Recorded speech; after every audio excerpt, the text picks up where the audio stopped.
종목과 이혼하세요. 100년으로 할 수 있는 종목과 결혼하세요. 안녕하세요. 이데일리온 전문가 주식 와이프입니다. 이번 한 주 증시 변동성 때문에 이 증시 방향성 자체가 지금 엇갈리는 전망들이 많이 나오고 있는 시점인데요. 이런 시점 우리 시청자분들 현재 시점 쉬어가는 움직임이니까 지치고 지금 주식할 만한 때인가 이런 고민들 지금 많이 하실 때라고 생각이 듭니다. 자, 위기 속에 기회가 있는 게 또 주식시장 아니겠습니까?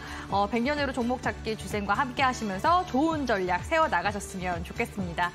자, 방송 시작에 앞서서 주쌤과 장중에 함께 할 수 있는 방법 잠깐 안내 도와드릴까 하는데요.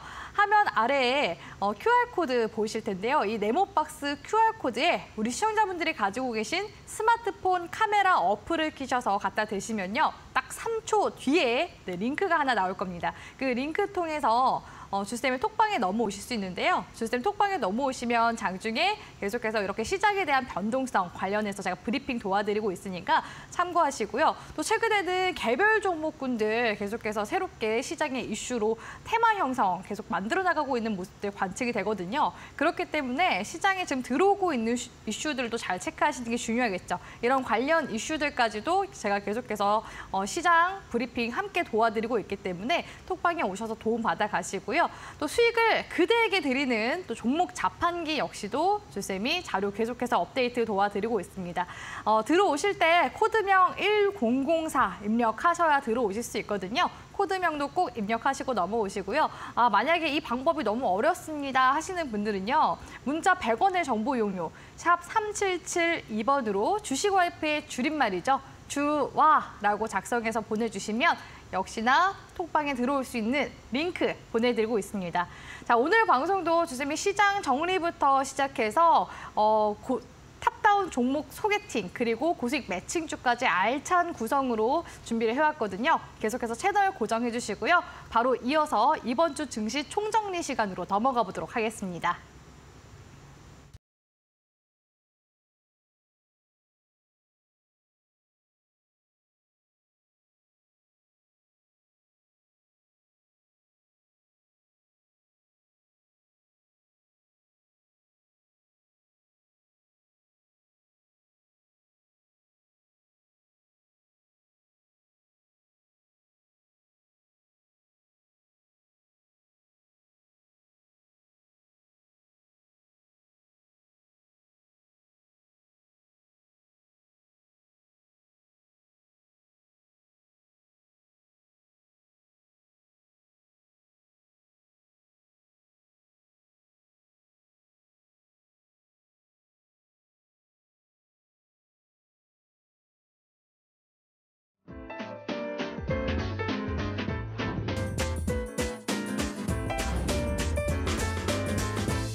이번 주 증시 분석을 통해서 다음 주 증시 전망을 꿰뚫어보는 시간이죠. 주간 증시 총정리 시간입니다.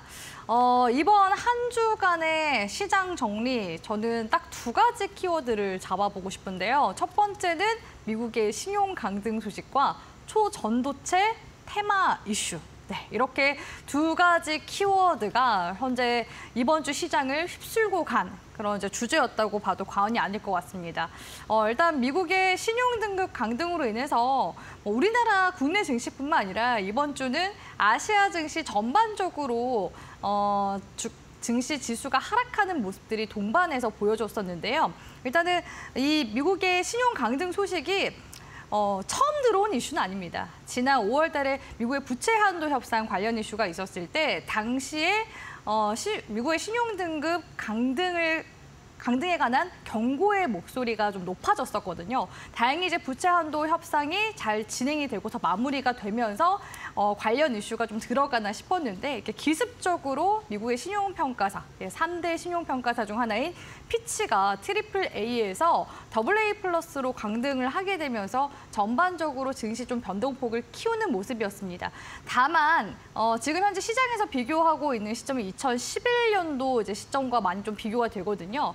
2011년도에는 지금 현재 상황보다 조금 더 이제 극단적이었던 상황이었던 게 뭐냐면 유럽에서 신용 리스크가 좀 대두가 됐었던 시점이었습니다. 근데 현재 시점은 이미 뭐 금융 리스크에 대한 부분들이 올 상반기에 한번 지나갔다고 볼 수가 있을 것 같고요. 오히려 지금 미국의 긴축적인 이제 부분들이 좀 둔화 양상으로 가고 있는 데다가 물가 역시도 골디락스를 향해서 가고 있는 중이기 때문에 이런 미국의 신용 등급 강등에 대한 부분들은 현재 시점에 미국의 이제 정쟁 관련된 부분에 대해서 그러니까 구조적인 부분에 대해서 경고의 메시지를 내는 거다라고서 볼 수가 있을 것 같습니다. 그렇기 때문에 시장에는 현재 단기적인 그 차익 실현에 대한 빌미를 지금 제공할 수는 있거든요. 다만 이제 과거의 역사적인 패턴상으로 봤을 때 미국의 신용 등급 강등 이슈가 있었던 2개월 뒤에는 지수 반등세가 강하게 나왔습니다. 주쌤이 시장 상승세 9월에서 이제 10월 달 계속해서 좀 보면서 가라고 말씀을 드리고 있거든요. 현재 상승장으로 가고 있는 초입 구간에 있기 때문에 시장 변동폭은 우리가 좀 감안을 해서 가셔야 되는 부분이라고 말씀을 드리고 싶고요. 또 특히나 8월 달은 큰 빅 이벤트가 좀 제한적입니다. 이번 주 우리가 좀 바라볼 수 있었던 이슈라고 한다면은 미국의 고용 보고서 관련된 이슈일 텐데요. 미국의 이제 고용 보고서 같은 이런 경제 지표들, 그러니까 데이터 의존적인 지수의 이제 등락이 좀 나올 가능성이 높다라고 보실 수가 있겠습니다. 그래서 이제 월요일 이제 지수 움직임들도 같이 함께 좀 체크를 해보시는 게 좋을 것 같고요. 거기에다가 지금 기술적인 구간들도 한번 체크를 하셔야 될 것 같은데, 자, 코스피 시장 지수부터 같이 함께 기술적인 구간 체크해 보도록 하겠습니다. 코스피 같은 경우에는 이번 주 이제 화요일 기점으로 해서 전고점 구간대를 돌파를 해주려는 모습이 한번 나왔었거든요. 근데 미국의 이런 신용 강등 이슈를 통해서 3거래일 정도 주춤하는 모습이 나왔습니다. 그럼에도 불구하고라는 말씀을 드리고 싶은데요. 추세상으로 봤을 때는 현재 상승 추세 구간이 지금 견고하게 이어져 나가고 있는 모습이기 때문에 이 추세선 구간을 강하게 이탈하지 않는다면은 역시나 현재 구간에서 다시금 추세 전환 가능성 높다고 보고 있습니다. 계속해서 2,700선 포인트 구간을 두드리는 움직임이 8월 달 동안 진행이 나올 수가 있기 때문에 그 점 우리가 좀 긍정적으로 바라보면서 시장 지수 바라봐야 될 것 같고요. 코스닥 같은 경우에는요. 지난주 이제 기점으로 해서 시장 지금 지수 자체의 변동폭이 굉장히 좀 크게 나타나고 있는 중이기도 합니다. 950포인트 구간까지 지금 현재 시장 지수 최고가 찍어주고 있는데요. 역시나 코스닥 지수도 지수상의 움직임을 보면은 현재 상승 추세선을 깨지 않고 견고하게 유지해주고 있는 모습을 보실 수가 있습니다. 더군다나 지난 하반기 기점으로 해서 쌍바닥 찍어주면서 상승 반전형 추세로 강하게 지금 가고 있는 중이기 때문에 우리 이제 코스닥 지수 움직임 볼 때 계속해서 제가 2차 전지 이제 섹터와 함께 제약 바이오 섹터도 같이 보라고 말씀을 드렸거든요. 그래서 바이오 섹터의 움직임이 또 이번 주 주간의 지수상의 움직임 기술적으로 좀 보여지고 있는지라 제약 바이오 섹터 관련된 뉴스 기사들도 우리 시청자분들이 시장 흐름 보실 때 같이 함께 체크해 보시면 코스닥 움직임 방향성 우리가 체크해 나갈 때 도움이 되실 거라고 보고 있습니다. 이렇게 지금 변동성이 강한 증시다 보니까요. 시장에 지금 신생 테마로 엮인 종목군들부터 시작해서 또 최근에 우리나라의 이제 국내 코로나 확진자 수도 늘고 있잖아요. 그렇기 때문에 진단키트 관련주들, 코로나 과거의 백신 치료제 관련주로 엮였었던 종목군들 반등세 있었습니다. 이처럼 기존에 좀 소외 종목으로 엮였었던 종목군들이 시장에서 기술적 반등을 주고 있는 모습들 관측이 되고 있고요. 금요일장에서는 최근에 사회적인 문제가 되고 있는 칼부림 사건이 워낙 또 대두가 되다 보니까 방검복과 관련되어 있는 기업들이 주가가 급등이 나오는 모습들도 나왔습니다. 이처럼 지금 시장에 주도 섹터군들은 올라가지 못하고 개별주 군들의 순환매가 나오고 있는 시장이기 때문에 아마 주도주 가지고 계신 분들은 조금 답답한 느낌을 받으실 수 있을 거라고 생각이 드는데요. 현재 증시의 움직임이 저는 날씨랑 비슷하다라는 생각을 많이 합니다. 폭염이 지금 진행 중이잖아요. 우리가 지지난주까지만 해도 장마철에 정말 그 장마 피해 재 관련해서 뉴스 기사도 굉장히 많이 나왔었는데 이제는 분위기가 반전되면서 이 무더위 속에서 너무 지친다 하시는 분들 또 많이 계시는 것 같습니다. 그런 시점이 또 주식시장에서도 참 투자자분들을 지치게 만드는 것 같은데요. 지치지 마시고 으쌰으쌰 힘내셔서 주쌤과 함께 전략 잘 세우시면서 다가오는 9월, 10월 달 하반기 랠리 장세 계속해서 준비해 나가셨으면 좋겠습니다.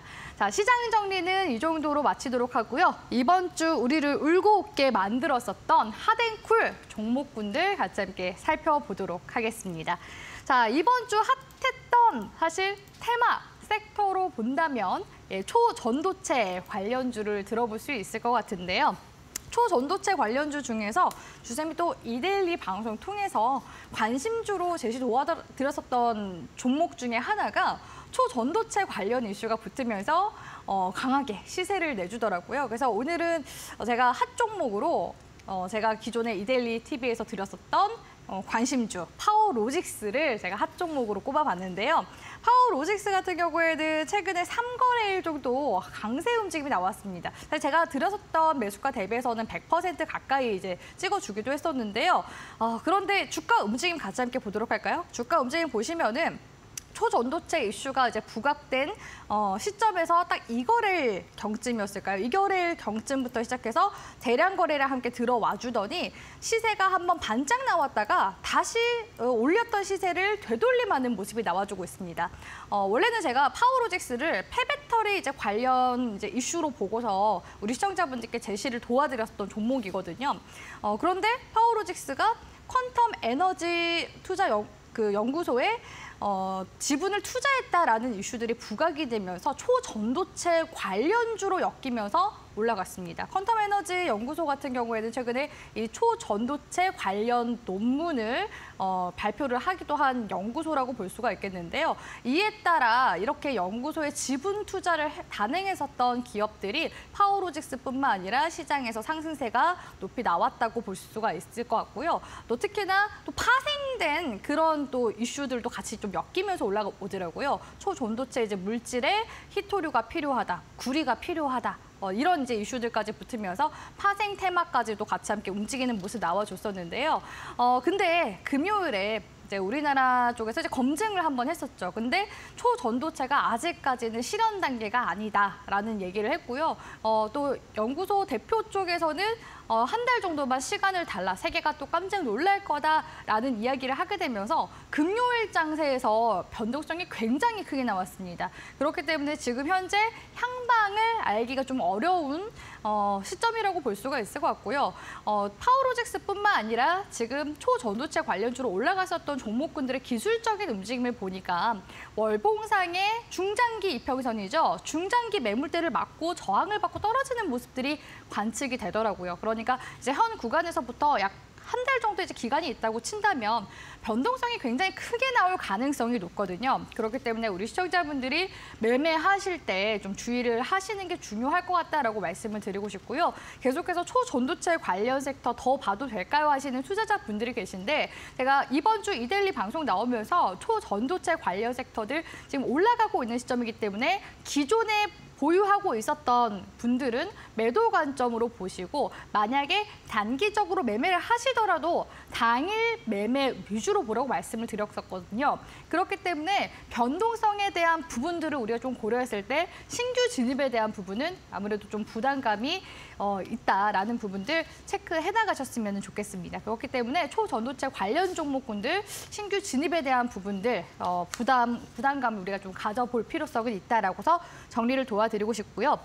그리고 이번 주 5거래일 내내 빠졌었던 종목이 있었습니다. 그래서 제가 쿨 종목을 초전도체 관련 종목들이 금요일에 폭락세가 나와서 쿨 종목으로 한번 해볼까 했는데 이번 주 사실 내내 초전도체 관련 종목군들이 올랐기 때문에 쿨 종목을 제가 핫 종목을 초전도체 관련주로 잡았고요. 쿨 종목 같은 경우에는 5거래일 내내 빠진 종목군을 선정을 해봤습니다. 그래서 자이글이라는 종목을 한번 보도록 할 텐데요. 자이글은 원래는 고기 불판 만드는 기업으로 유명했었죠. 그런데 수입이 있으면은 당연히 이제 신생 사업에다가 재투자를 하게 되기 마련입니다. 근데 이 자이글 쪽에서 2차 전지 사업에 진출했다라는 소식이 나오면서 시장에서 상반기에 굉장히 좀 주목을 받았었던 종목이기도 하고요. 또 그러면서도 한편으로는 관련 이제 이슈들 나올 때 2차 전지 사업과 무관했던 이제 회사들이 2차 전지 사업을 한다라는 관련 이슈를 통해서 주가 부양을 시킨 기업들이 많다 했을 때 또 대표적으로 거론이 됐던 기업이 자이글이기도 했습니다. 자이글 쪽에서는 최근에도 계속해서 미국의 LFP 배터리 회사에 지분 투자를 단행하고 있거든요. 그만큼 이 기업 내에서도 2차 전지 산업에 대해서 관심을 표하고 있다는 부분들은 우리가 속속들이 이슈를 통해서 볼 수 있는 부분입니다. 다만 주가상으로 봤을 때 기술적인 구간들 같이 함께 보도록 할까요? 주가상으로 봤을 때 3월 달 상승률이 굉장히 과하게 나왔거든요. 이전에 5천 원짜리 종목이 약 38,000원 구간대까지 올라갔으니까요. 상승률이 대단하다고 볼 수가 있을 것 같습니다. 그런데 지금 최근에 조정 구간이 3, 4개월 정도 지금 나온 시점에서 지금 하락 추세선을 돌파해주는 움직임이 한번 나왔었거든요. 이때 관련 이슈가 제가 말씀드렸다시피 LFP 미국의 이제 배터리 기업에 투자를 이제 늘려나간다라는 소식으로 인해서 올랐었는데 반짝 이슈였었나 봅니다. 여기서 추가적으로 힘을 받지 못하고 거래량 없이 밀리는 모습이거든요. 근데 사실 이번 주에 개별 종목군들 움직임 자체가 그렇게 크지 않았고 시장 자체도 3거래일 정도 하락세가 나왔었기 때문에 개별주적인 측면에서 보자면은 이와 같은 움직임이 나왔을 수도 있습니다. 그렇기 때문에 지금 시점에서 이 자이글 종목을 공략한다라는 부분에 대해서는 이미 지금 상반기에 좀 과도하게 올라간 구간이기 때문에 좀 매수적인 측면에서는 저는 좀 부정적으로 보고 있고요. 만약에 매매를 진행한다라고 가정을 했더라도 지금 현재 단기적인 지지 구간대가 13,700원 구간대로 지금 지지 구간 잡아주고 있는 모습들 관측이 되거든요. 그 말인 즉슨 13,700원 구간대를 이탈하게 되면 추세가 추가적으로 무너지게 될 가능성이 높다는 의미이기 때문에 주의하시라고 조언 드리도록 하겠습니다.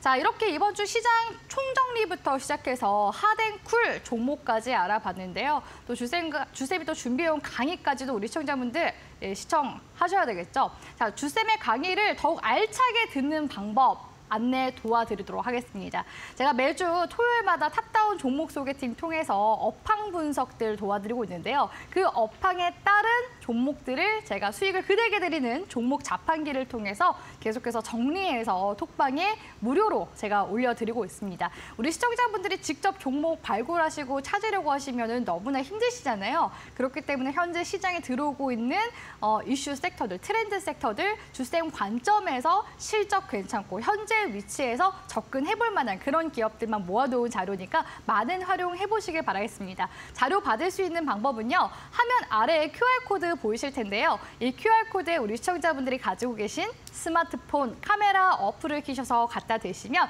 딱 3초 뒤에 링크가 나올 겁니다. 그 링크 통해서 넘어오시거나 내지는 문자 100원의 정보 이용료 샵 3772번으로 주식와이프의 줄임말 주와라고 작성해서 보내주시면 역시나 주쌤의 종목 자판기를 받아보실 수 있는 링크 안내 도와드리고 있습니다. 들어오실 때 코드명 1004 입력하셔야 들어오실 수 있습니다. 자, 그러면 바로 이어서 탑다운 종목 소개팅 우리 진행해봐야 되겠죠? 오늘은 어떤 소개팅인지 기대해 주시면서 채널 고정 부탁드리도록 하겠습니다.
안겨주는 아름다운 종목과 만나게 해주고 손실난 종목과는 깔끔하게 이별시켜드리는 시간이죠. 탑다운 종목 소개팅 시간입니다. 자, 이번 주 어떤 이슈를 통해서 어떤 고수익 매칭주를 주쌤이 가지고 왔는지 같이 함께 알아보도록 하겠습니다. 자, 먼저 탑다운 종목 소개팅이 처음이신 분들을 위해서 탑다운 종목 소개팅이 어떤 건지 제가 잠깐 안내 도와드리고서 강의 진행하도록 할게요. 자, 주식 투자 분석 방식에는요, 두 가지 방식이 있습니다. 첫 번째는 바텀업 기업 분석을 통해서 현재 이 기업이 어떤 업종인지 또 지금 현재 시점에 맞는, 현재 시장 분위기에 맞는 시점의 종목인지를 분석하는 방식이 바텀업 방식이라고 볼 수가 있고요. 탑다운 방식 같은 경우에는 시장 분석을 통해서 현재 시장에서 트렌드한 그런 테마나 이슈, 업황들 분석을 통해서 어떤 기업이 최대 수혜주인지 찾는 방식을 탑다운 방식이라고 볼 수가 있습니다. 주생 같은 경우에는 바텀업 방식과 탑다운 방식 둘 다 이용하는 편이긴 한데요. 오늘 강의 시간에는 제가 탑다운 방식을 통해서 수혜주를 같이 함께 찾아보도록 하겠습니다. 자, 그러면 이번 주에 들어오고 있는 이슈들, 어떤 이슈들이 들어오고 있는지 같이 함께 살펴보도록 하겠습니다. 자, 이슈 지금 보니까요. 제가 오늘은 이슈를 네이버와 카카오로 키워드를 한번 잡아봤습니다. 최근에 2분기 실적 발표 시즌이잖아요. 더군다나 종목 상담 제가 진행을 도와드리면서 이 네이버와 카카오 주가 몰려있는데 언제쯤 올라가나요? 이런 질문들 많이들 주셨기 때문에 딱 현재 시점에서 종목군들을 봐드리고 또 관련된 낙수효과 종목군들을 좀 살펴봐드리면 어떨까 싶어서 제가 키워드를 한번 찾아봤습니다. 자, 일단은 네이버 같은 경우에는요, 분위기가 어떤가요? 좋습니다. 네이버 2분기 매출 영업이익이 역대 최대를 찍었다라는 관련 이슈들이 나왔고요. 이 관련 이제 역대 최대 이슈를 낼 수 있었던 거는 R&D에도 계속해서 분산 투자를 하고 있고요. 각종 커머스 광고 매출들이 또 꾸준히 지금 성장을 하고 있으면서 역대 최대 매출을 찍을 수가 있었습니다. 그리고 카카오 같은 경우에는요, 반대의 분위기가 조금 물씬 풍기지 않나요? 네이버 같은 경우에는 영업이익이 역대 최대치라고 하는데 카카오 같은 경우에는 영업이익이 전년 대비해서 34% 정도 하락세가 나왔다고 합니다. 다만 분기 매출은 첫 2조 원을 돌파했다고 하거든요. 카카오 같은 경우에는 최근에 역시나 AI 관련돼서 계속해서 투자 장행하고 있는 중이고요. 연구개발비로 현재 투자를 굉장히 많이 하고 있는 중이기도 합니다. 또한 상반기에 SM을 인수하게 되면서 인수 자금을 또 쓴 데에 대한 부담감이 있었거든요. 그렇기 때문에 우리가 빅테크, 우리나라 국내 최대의 빅테크 기업이라고 했을 때 보통 이 카카오와 네이버 생각을 하는데 지금 엇갈린 실적들이 2분기 실적 발표를 통해서 우리가 확인할 수 있었다라는 부분들 체크를 해볼 수가 있을 것 같습니다. 자, 그러면 조금 더 재무적인 부분들을 한번 살펴보도록 할게요. 네이버 같은 경우에는 2020년도 코로나 팬데믹을 기점으로 해서 매출액이 증가 추이를 보이고 있는 모습을 볼 수가 있고요. 지금 매출액 자체가 이제 조만간이면은 10조를 향해서 달려가고 있습니다. 게다가 영업이익 측면에서도 보시다시피 계속해서 증가 추이를 보여주고 있는 모습 관측이 되고요. 우리가 기업을 볼 때 부채율과 유보율도 제가 재무제표 볼 때 중요하다고 항상 말씀을 드리거든요. 유보율, 그러니까 기업에 쌓여있는 잉여 자금 역시도 압도적으로 높은 모습을 볼 수가 있습니다. 특히나 우리가 2분기 실적 지금 관련해서 말씀을 드렸잖아요. 2분기 실적 보시다시피 지난 1분기 비해서도 증가한 모습을 볼 수가 있고요. 매출액 역시도 증가했습니다. 자, 그렇다면은 지금 엇갈리는 카카오의 현황 어떨까요? 카카오 역시도 2020년도 팬데믹부터 기점으로 해서 매출액은 증가 추이를 보이고 있는데요. 올해 예상 컨센서스를 보시다시피 예상 컨센서스의 경우 영업이익이 작년 대비해서 이번 연도 줄어들 것이라는 지금 예상치가 나와주고 있고요. 특히나 2분기 같은 경우에는 매출 실적은 2조 원을 냈지만 영업이익적인 측면에서 작년만 못하다라는 지금 평가를 받고 있죠. 그래서 이런 부분들을 제가 그래프로 조금 더 알기 쉽게 제시를 도와드릴까 해서 가지고 와봤는데요.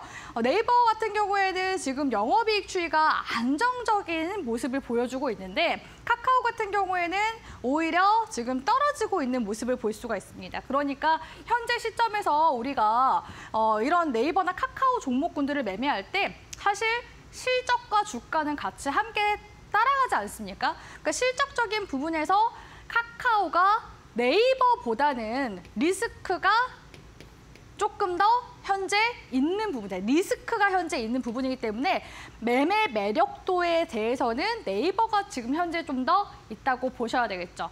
자, 그러면은 네이버가 지금 현재 시점에서 실적도 굉장히 좋은데 또 어떠한 지금 현재 경쟁력을 가지고 있냐. 자, 이 부분도 같이 함께 보자는 겁니다. 자, 현재 하반기는 네이버와 카카오의 AI가 지금 대격돌되는 시기라고 봐도 과언이 아니라고 말씀을 드리고 싶은데요. 보통 네이버와 카카오 같은 성장주들 같은 경우에는 금리 인하 시기에도 각광을 받기도 하죠. 올해 같은 경우에는 금리 인상기였기 때문에 시장에서 부각이 되지 못하고 낙폭을 크게 그리던 모습이었었는데 이제 반등의 모멘텀을 점점 서서히 찾아가고 있는 모습입니다. 자, 특히나 AI 쪽 지금 경쟁 관련해서 저는 이슈를 한번 꼽아보고 싶은데요. 올 상반기까지만 하더라도 챗 GPT 관련 이슈가 시장에 굉장히 크게 부각이 됐었습니다. 그런데 이 네이버와 카카오가 왜 상대적으로 챗 GPT에 비해서 각광을 받지 못했냐라는 부분에 대해서는요. 챗 GPT가 모든 지금 언어 데이터들을 학습을 하고 있겠죠. 근데 그중에서 한국어 학습의 비율 자체가 1.5%밖에 안 됩니다. 그렇기 때문에 이 챗 GPT보다는 또 우리나라는 역시나 네이버와 카카오 같은 빅테크 기업들이 있기 때문에 이러한 빅테크 기업들이 만든 그런 서치 GPT와 같은 생성형 AI가 조금 더 한국 사람들이 쓰기에 좋지 않을까라는 관련 이제 기대감들이 있었거든요. 그런데 이 챗 GPT-4가 나왔는데 그 4가 한국어를 또 굉장히 잘 만들어냅니다. 그렇기 때문에 이거 지금 네이버와 카카오 경쟁력 밀리는 거 아니야? 라고 해서 시장에서 좀 부각이 되지 못했던 모습이거든요.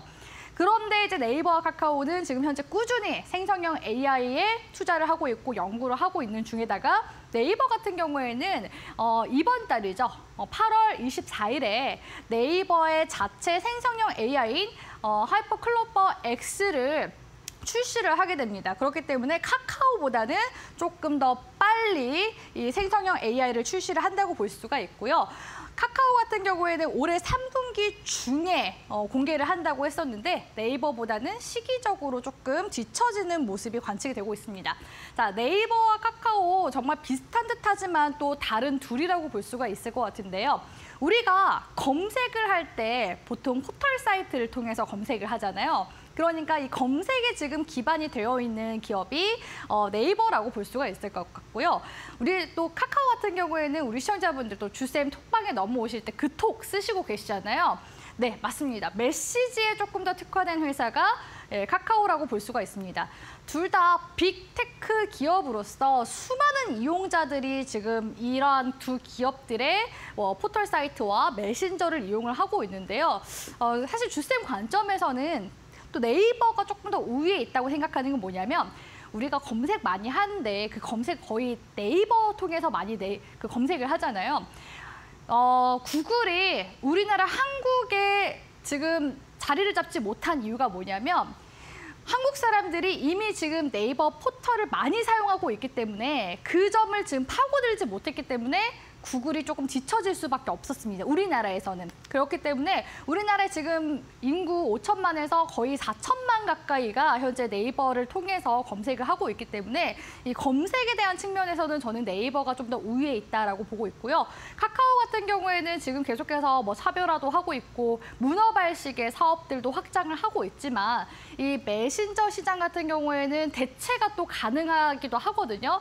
계속해서 젊은 층들, 나이가 또 어린 계층들은 새로운 것들을 계속 하고자 하는 그런 이제 생각들이 강하기 때문에 30대, 40대, 50대, 60대, 그러니까 30대부터의 이상의 계층들은 카카오가 조금 더 편해서 메신저를 이용하지만 현재 10대, 20대 층들은 인스타라든지 소셜 네트워크를 통해서 현재 소통하는 경우들도 많기 때문에 그러한 불확실성을 또 카카오 쪽에서 가지고 있다라고 볼 수가 있을 것 같고요. 또한 카카오는 다음 카카오도 가지고 있죠. 다음이 또 네이버에 밀리기도 했습니다. 그렇기 때문에 제가 봤을 때는 우리가 또 생성형 AI는 검색을 통해서 정보를 우리가 획득하게 되는데 그런 측면에서 네이버가 조금 더 우위에 있지 않을까라고서 저는 생각을 하고 있고요. 지금 AI 특징적인 부분들을 좀 비교를 해보면 네이버 같은 경우에는 컴퓨터 인프라가 엔비디아의 GPU를 사용합니다. 제가 100년의 종목 찾기 통해서 이 GPU 관련된 설명 많이 도와드렸었죠. AI 반도체 지금 거의 대부분의 지금 챗 GPT와 같은 생성형 AI를 만들 때 이 엔비디아의 GPU가 사용이 된다고 말씀을 드렸습니다. 그런데 카카오 같은 경우에는 구글의 TPU를 사용하고 있다. 여기에서 조금 이제 차이점을 보인다라고 볼 수가 있을 것 같고요. 특히나 파라미터 수 자체로 봤을 때 네이버가 지금 압도적으로 많은 모습을 볼 수가 있습니다. 네이버 같은 경우에는 카카오보다 아무래도 그 역사가 조금 더 있는 데다가 그만큼의 데이터가 더 많이 쌓여 있다고 볼 수가 있거든요. 그러니까 표본이 많기 때문에 이 파라미터 모델 개수 자체가 2,040억 개를 지금 현재 목표로 하고 있고요. 카카오 같은 경우에는 그에 비해서 굉장히 조금 작은 수치인 것 같죠. 10억에서 300억 개 정도의 수준의 지금 모델을 가지고 있습니다.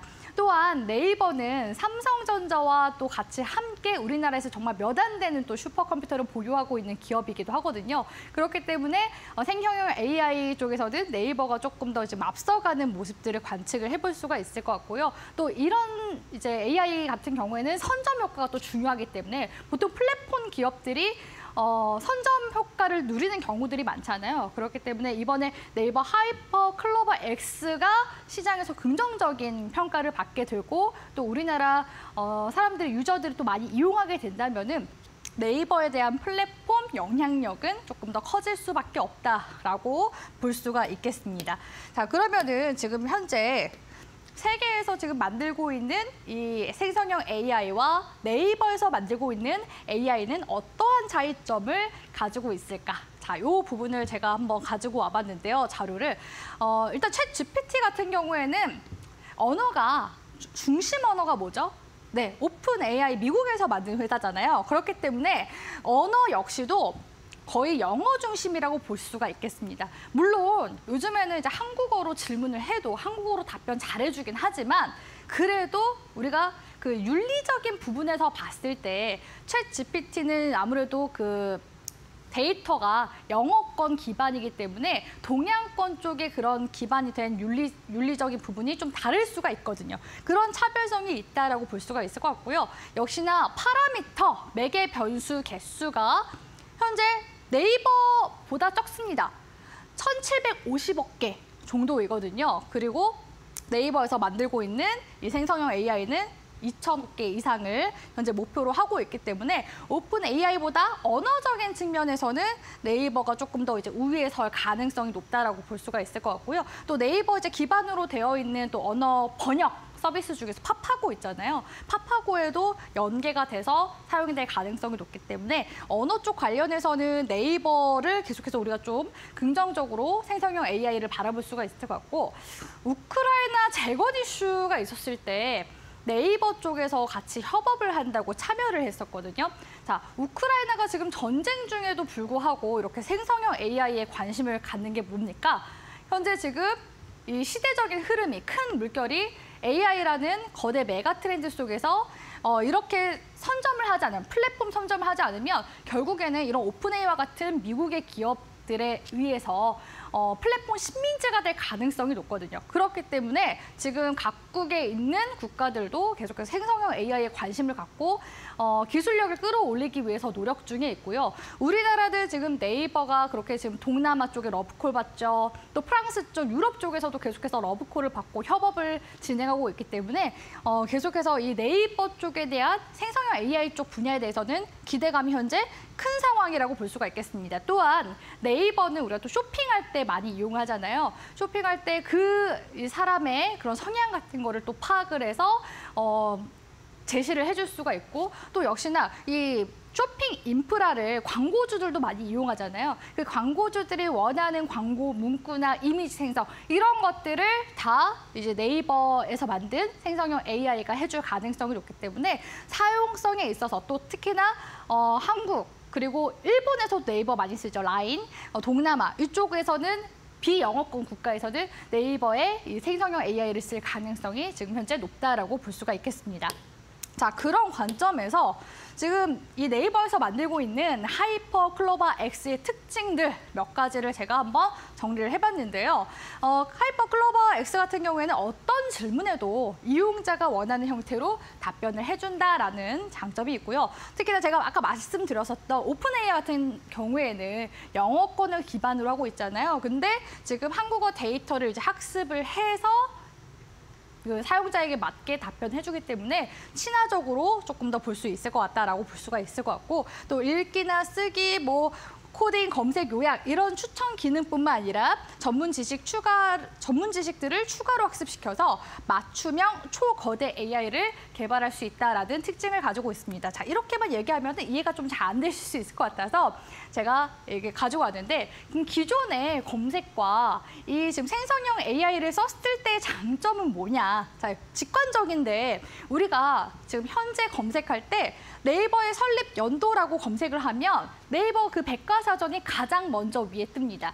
그런데 만약에 이 하이퍼 X, 클로버 X를 사용하게 된다면 우리가 네이버 설립 연도는 언제야? 라고 물어봤을 때 딱 직관적으로 네이버는 언제 설립되었다 라고서 바로 답변을 해주고요. 또한 여기서 이제 구체적으로 네이버는 어떤 회사야? 라고 얘기를 했을 때 역시나 그런 학습된 이제 기반을 통해서 데이터를 기반을 통해서 네이버는 어떠한 분야에서 사업을 하고 있고 주요 서비스는 뭐다 하면서 구체적으로 이렇게 답변을 해주는 모습을 볼 수가 있습니다. 앞으로 미래 사회에서는 똑같은 우리가 환경에 있다고 쳤을 때 이러한 생성형 AI를 누가 더 잘 이용하느냐에 따라서 정보의 빈부격차는 커질 가능성이 높기 때문에 계속해서 이렇게 생성형 AI를 쓰는 유저들이 더 늘어나게 되면 늘어나게 될수록 플랫폼의 장악력은 더 커질 수밖에 없다라고 보시는 게 좋을 것 같습니다. 자, 그리고 챗 GPT와 그럼 하이퍼 클로버 X의 또 차이점이 있어야지 비영어권 국가에서도 이 네이버의 생성형 AI를 쓰게 되겠죠. 자, 챗 GPT 같은 경우에는 이렇게 질문이 있습니다. 고속도로에서 오토바이를 타도 되나요?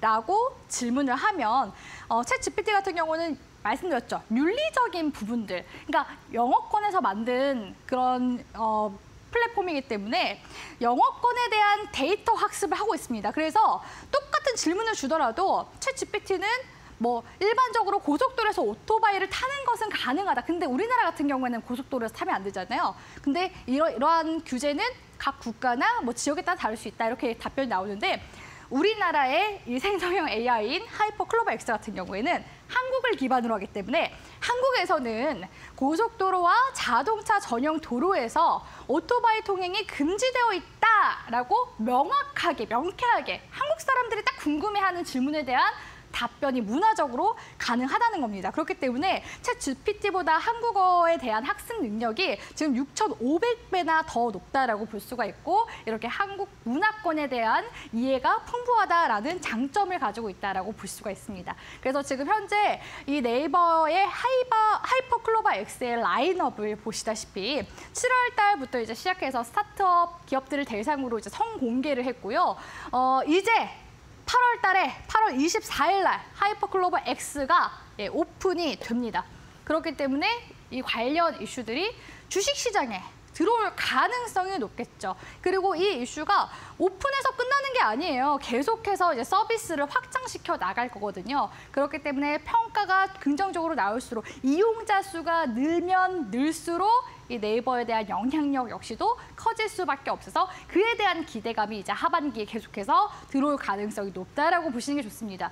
자, 그러면은 물론 네이버 우리가 대형주를 공략을 하셔도 괜찮습니다. 하지만 지금처럼 이렇게 단발적으로 이슈가 들어올 때 낙수 효과를 볼 수 있는 개별주 종목군들 굉장히 강하게 움직임이 나올 수밖에 없고요. 또 특히나 8월 달 빅 이벤트가 없는 시장이라 말씀드렸습니다. 그렇기 때문에 이번 주에도 계속 신생 테마로 엮이는 종목군들 올라오는 모습들 관측이 됐고요. 그 외에도 낙폭이 컸었던 종목군들 위주로 기술적인 반등이 개별주들 사이에서 올라오는 모습이 관측이 됐습니다. 자, 이런 이슈들 우리가 미리 알고 있다면 투자에 대한 인사이트 얻어갈 수도 있고요. 현재 시점에서는 단기, 중기, 스윙, 중장기까지도 다 통틀어서 우리가 이 관련 이슈를 통해서 매매를 해볼 수가 있는 시점이기 때문에 우리 시청자분들이 꼭 관심 있게 보셔야 되는 이슈다라는 부분들 말씀드리고 싶고, 오늘 이와 관련된 섹터들 주쌤이 종목 자판기로 정리를 싹 제가 해왔습니다.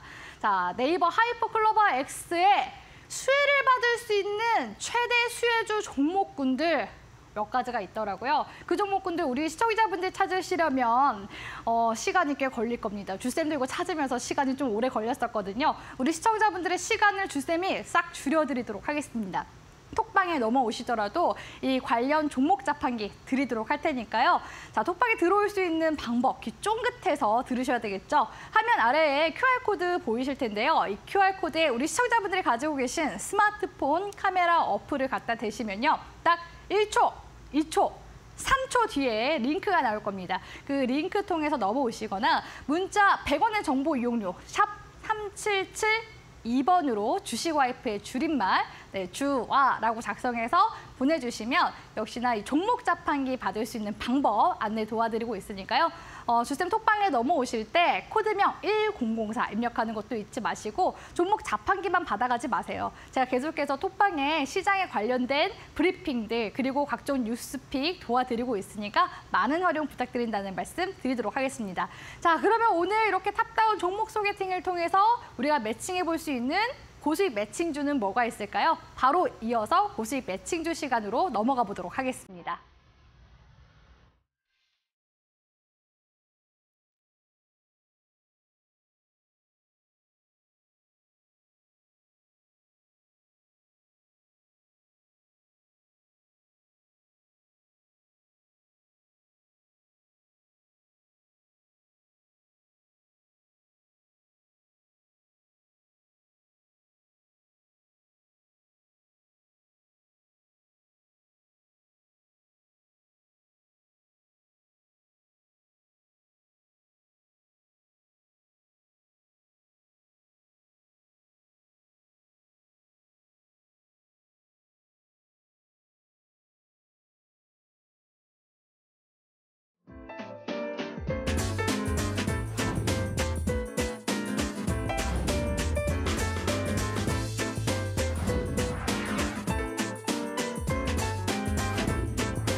본 프로그램은 투자 판단에 도움이 되는 정보를 드릴 뿐 투자 판단에 대한 결정은 투자자 여러분에게 있음을 유의해 주시길 바라겠습니다. 자, 드디어 천생연분 100년회로 할 수 있는 고수익 매칭주 시간입니다. 탑다운 종목 소개팅 지금 열심히 강의 들으신 분들은 대체 이 최대 수혜주가 뭐가 있지 하면서 지금 찾아보고 계시는 분들도 계실 것 같은데요. 제가 오늘 일단 한 종목 정도는 우리 지금 100년으로 종목 찾기 시간 통해서 공개를 도와드리고요. 나머지 종목군들은 제가 종목 자판기에 정리해놨으니까 보시면서 열공하셨으면 좋겠습니다. 자, 오늘 주쌤이 가지고 온 종목은요. 바로 플리토라는 기업입니다. 이 플리토라는 기업은 과거에도 네이버와 협업했었던 이력을 가지고 있는 기업인데요. 이 기업 같은 경우에는 주요 사업이 언어 데이터를 판매를 하거나 또 플랫폼 서비스 사업으로 지금 현재 사업 구성이 되어 있는데, 이 플랫폼들을 통해서 현재 지금 이 언어 데이터를 필요로 하는 곳에 지금 언어 데이터를 제공하는 역할을 하고 있습니다. 대표적으로 제가 아까 말씀드렸다시피 네이버와 협업을 하고 있다고 말씀드렸잖아요. 그러니까 이 네이버 하이퍼 클로버 X에도 당연히 낙수 효과를 받을 수 있겠죠. 왜냐? 생성형 AI는 당연히 한국어로 구성이 되어 있기 때문에 이런 언어 서비스를 만들고 있는 기업과 협업을 안 할래 안 할 수가 없습니다. 또한 과거에 네이버의 그 2016년도 그 번역 서비스가 출시가 된 적이 있는데 파파고라는 번역 서비스 작업에도 이 플리토 기업이 같이 함께 참여를 한 이력이 있습니다. 우리 시청자분들 파파고 번역기 써보신 분들 있으신지 모르겠는데요. 요즘에는 일본 여행 갈 때 파파고 없이는 일본 여행이 안 된다고 합니다. 왜냐? 그만큼 요즘에 번역 기술이 굉장히 좋아졌고요. 일본 여행 갈 때는 파파고다라는 이제 인식이 일본 여행으로 가는 분들 인식 속에서 지금 강렬하게 있을 정도로 그만큼 한국어에서 일본어로의 번역, 일본어에서 한국어로의 번역 이런 이제 인터프리터 역할을 굉장히 잘해주고 있기 때문에 파파고 어플을 지금 사용하는 번역기를 사용하는 유저들이 굉장히 많다라고 볼 수가 있을 것 같고요. 또한 이 지금 번역 프로그램 같은 경우에는 일본의 간판을 화면만 갖다 대더라도 바로 번역을 해줍니다. 메뉴판 역시도 메뉴판에다가 핸드폰, 카메라, 어플, 파파고 어플을 켜서 갖다 대면은 바로바로 번역이 되거든요. 그렇기 때문에 앞으로 여행 갈 때 이런 번역 프로그램들 많이 사용하게 될 텐데 이런 이 데이터 솔루션들을 플리토가 같이 함께 협업을 했다는 점에서 저는 이번 하이퍼클로버 X 역시도 관련 지금 이슈 연관성은 충분히 있다라고 보고 있고요. 특히나 지금 플리토 X 같은 경우에는 재무 구조도 재무적인 부분들 보기에 앞서서 주주 현황도 같이 함께 보도록 할 텐데요. 주주 현황이 지금 최대 주주가 34%. 그러니까 지금 시장에 이제 유통 물량으로 돌아가고 있는 주식수 자체가 60% 정도 인상됩니다. 그러니까 지금 현재 매매를 하시더라도 조금 더 편안하게 매매를 할 수가 있다는 거거든요. 왜? 유통 물량 수가 많은 기업이니까. 유통 물량 수가 적은 품절주 같은 경우에는 변동성이 굉장히 강하게 나올 수밖에 없는데 유통 물량 수도 넉넉하게 지금 있는 상황이기 때문에 매매를 하시면 있어서도 사고 팔고 거래가 활발하게 잘 이루어질 수 있다는 점 참고해 주시면 좋을 것 같습니다. 자, 그런 관점에서 플리토의 지금 주가 움직임과 같이 함께 가격 전략도 한번 살펴보도록 할 텐데요. 최근에 플리토가 현재 저항 구간을 39,000원대 부근에서 이제 주고 있는 모습들 관측이 되고 있습니다. 저는 여기서 월봉상의 움직임에 조금 더 주목을 해봤는데요. 현재 월봉상의 매물대가 상방으로 44,000원대 구간대에 지금 열려 있는 상황이기 때문에 이전에 지금 현재 구간 저항대 돌파 시 이전 전고점 부근 2022년도 구간까지 올라온다고 가정하면 44,000원 구간대 충분히 이번 달 내에도 움직임이 나와줄 가능성이 높기 때문에 이 구간까지 공략 가능하다고 보고 있고요. 손절가 같은 경우에는 현재 시점에서 마이너스 10% 내외 구간인 33,000원 구간대로 손절가 잡아드리도록 하겠습니다. 자, 사실 이 생성형 AI 관련해서 제가 조금 더 얘기를 해드리고 싶은 부분이 많은데 너무나 아쉽습니다. 이 관련되어 있는 기업 정리, 제가 종목 자판기 통해서 정리해놓은 자료 꼭 보시라는 말씀 드리고 싶고요. 오늘 100년으로 종목 잡기는 여기서 마치도록 하겠습니다. 자, 아쉬울수록 우리 시청자분들 톡방에 오셔서 주쌤과 함께하면 좋겠죠? 자, 오늘 방송 시청해주셔서 너무나 감사하고요. 저는 매주 토요일 이 시간 통해서 돌아오니까 다음 주 또 같이 함께 뵙도록 하겠습니다. 시청해주셔서 감사합니다.